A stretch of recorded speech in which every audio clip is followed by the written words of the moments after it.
조갑제 TV 시청자 여러분 안녕하십니까. 2020년 1월 14일 늦은 밤입니다. 오늘 검찰이 폭발했다는 기사 첫 문장이 나왔습니다. 조선닷컴 기사입니다. 폭발을 한 인화물질은 누구냐 하면은 김웅 사법연수원 교수입니다. 부장검사입니다. 이분이 그만둔다면서 마지막으로 아주 경문 같은 글을 올렸습니다. 검찰 내부 통신망 이프로스에 올린 글이 지금 전국을 흔들고 국민들의 마음을 격동시키고 특히 검사들을 격분시키고 있습니다.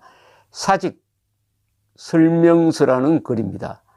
이 글은 검찰개혁이라는 사기를 쳐가지고 실제로는 중국 공안과 같은 경찰공화국을 만들려고 한다. 검경 수사권 조정과 이른바 공수처라고 불려지는 불법 수사기관을 만든 것을 지적한 것입니다.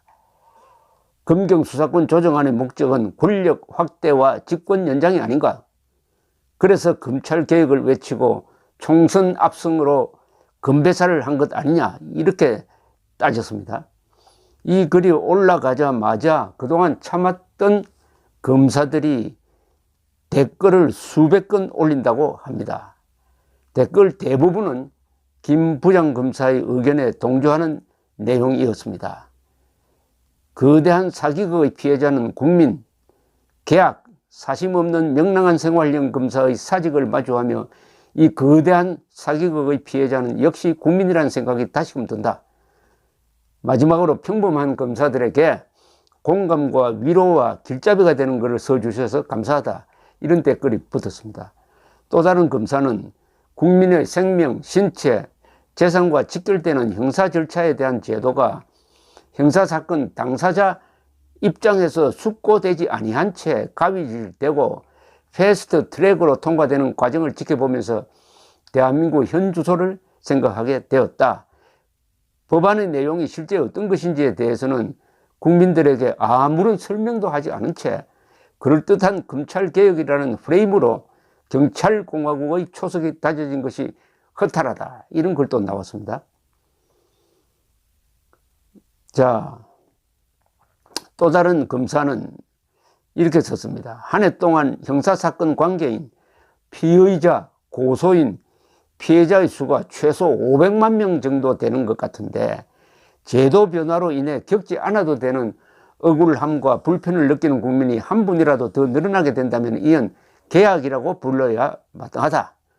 또 다른 검찰 구성원은 한 국가의 사법체계가 이런 과정과 동기로 바뀔 수 있다는 것도 소위 국민의 명령이라는 그 내용도 참 받아들이기 어려운 오늘이다. 격하게 공감하며 진짜 검사의 그림을 새삼 느낀다. 이렇게 썼습니다. 대표, 리더, 지도자 등으로 불리는 사람들은 핑크빛 미래를 제시하는 걸 참 좋아하는 것 같다. 닥칠 잿빛 현실은 모르거나 외면하는 것 같다. 문재인 정권이 핑크빛으로 대한민국 미래를 그리지만은 이런 식으로 헌법을 유린하다가 보면은 잿빛 세상이 온다. 잿빛 다음에는 뭐겠습니까? 암흑의 대한민국이 온다. 이런 이야기죠.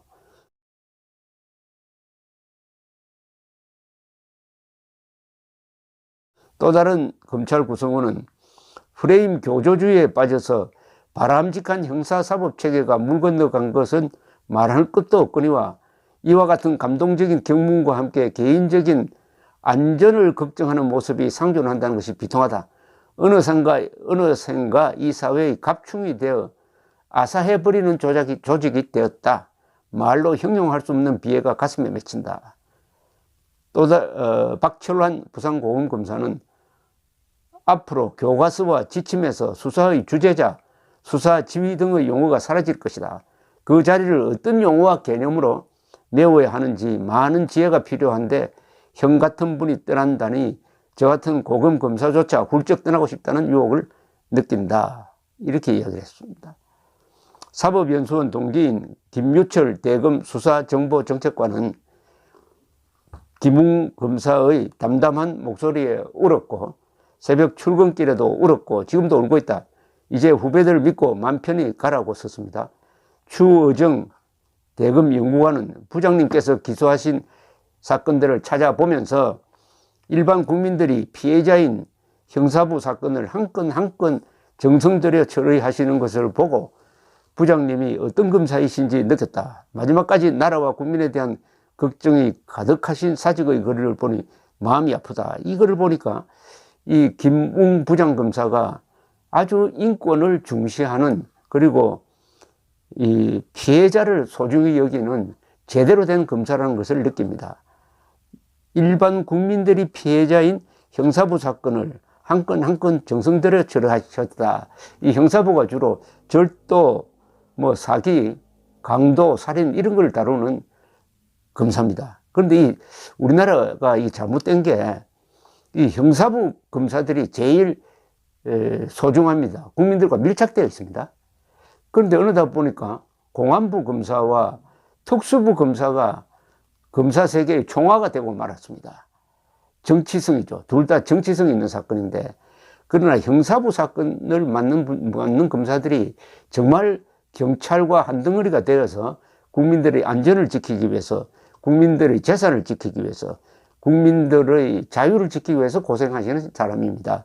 바로 이 김웅, 오늘 사표의 글을 아주 폭발력 있게 던진 이분이 훌륭한 형사부 검사였다는 이 말에 저는 오랫동안 이 기자 생활을 하면서 경찰 출입을 하면서 사건과 경찰과 검찰이 어떻게 돌아가는지를 지켜본 저로서는 가장 최고의 찬사처럼 느껴집니다. 아주 훌륭한 형사부 검사가 이번에 이루어진 수사권 검경 조정을 통해서 경찰의 힘을 키워주고 검찰을 약화시키면은 어떻게 되느냐?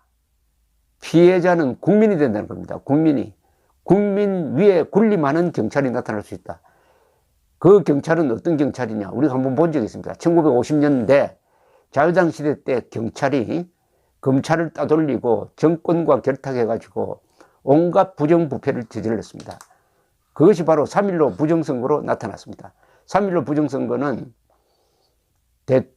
이승만 대통령 측근과 바로 경찰이 짜고 부정선거를 했다가 국민들이 분노해서 결국 이승만 정권을 몰아낸 그 단초를 제공했던 그 경찰인데, 바로 2018년에 울산 경찰이 자유당 시대 때의 경찰과 똑같은 역할을 하면서 청와대와 짜고 김기현 울산시장을 낙선시키기 위한 공작을 하면서 억울한 사람을 조작을 해가지고 감옥에 보내려는 이런 끔찍한 흉계까지 꾸몄는데, 이걸 저지한 게 바로 울산지방검찰청이었습니다.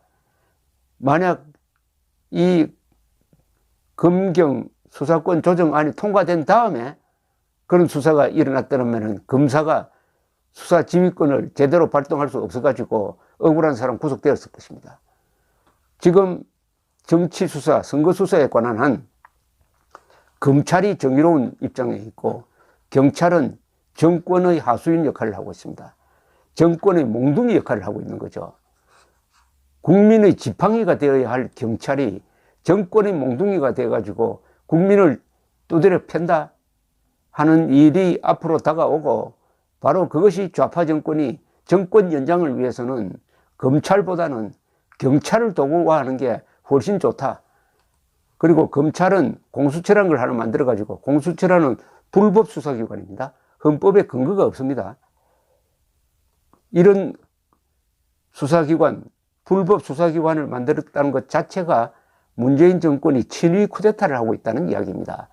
그러니까 공안부 검사들이 딱 벼르다가 이 사건을 다 합쳐가지고 내란 선동이나 국헌 문란으로 몰아갈 때 문재인 정권이 감당할 수 있느냐. 그래서 경찰을 통해서, 공수처를 통해서 아주 샌드위치처럼 몰아붙여가지고 이 검찰을 약화시키겠다, 이런 전략을 펴고 있는 것이죠.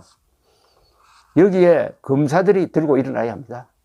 이 김웅 부장검사가 마지막에 말하자면은 성냥불을 그어가지고 던졌습니다. 검사도 민주시민이다. 검사여 일어나라. 검사여 일어나라는 이 김웅 부장검사의 말에 현직 검사들이 동조하고 일어나야 합니다. 그것은 국민저항권 행사 이전에 헌법 제7조에 따른 행동인 것입니다. 헌법 제7조는 모든 공무원은 국민 전체에 대한 봉사자이며 정치적으로 중립해야 된다고 하는데, 이 문재인 정권은 공무원들로 하여금 정권의 하수인이 되도록 만들고 불법을 저지르고 헌법을 파괴하고 있으니까 맨 먼저 법치를 수호해야 할 사람들이 현직 검사입니다. 현직 검사들이 일어나라. 이 김웅 부장검사의 경문에 검사들이 호응하지 않으면은 그 검사들도 개돼지 취급받게 될 것입니다. 기로에 섰습니다. 검찰이 검사 한 사람 한 사람의 민주시민으로서 그리고 주권자로서 결단을 바랍니다. 검사들이 헌법의 칼을 뽑아서 반역을 진압해야 합니다. 감사합니다.